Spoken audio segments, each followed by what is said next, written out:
Pwede nga ba talagang makapag-apply ng trabaho sa Europe kahit wala kang work-related experience dito sa Pilipinas?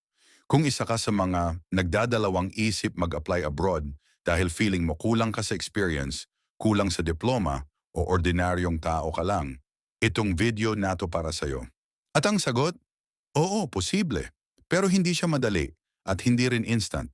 Maraming Pilipino ang nakapasok sa Europe kahit first-timer, career shifter, o walang direct experience. Ang sikreto?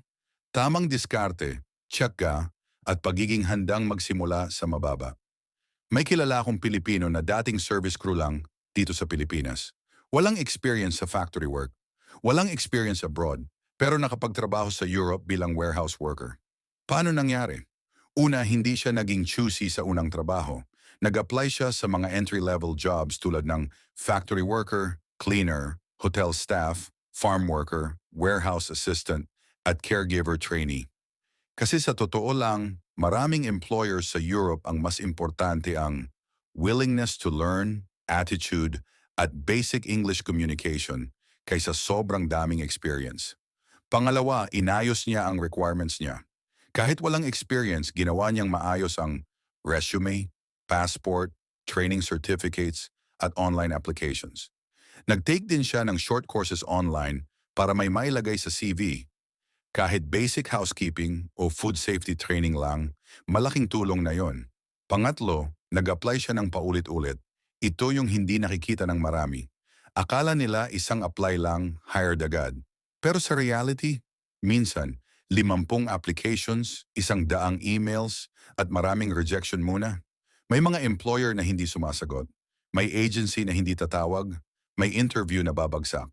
Pero tuloy lang at eventually may isang company na nagbigay ng chance. Hindi kalakihan ang unang sweldo niya pero stepping stone iyon para magkaroon siya ng European work experience. After ilang months, mas dumami na opportunities niya.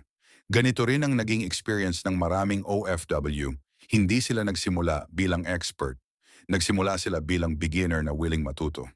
Pero maging totoo tayo ha, hindi porket walang experience ay automatic makakaalis agad.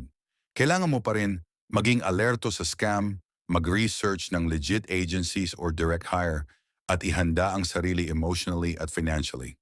At tandaan, hindi lahat ng bansang Europe ay madaling pasukan. Usually, mas open ang ibang bansa sa seasonal workers, hospitality jobs, caregiving, at factory positions. Importante rin na marunong kang mag-adjust at handang magsimula sa simpleng trabaho muna. Kung pangarap mo talagang makapagtrabaho sa Europe, huwag mong hayaang pigilan ka ng kakulangan sa experience. Lahat ng expert, naging beginner din.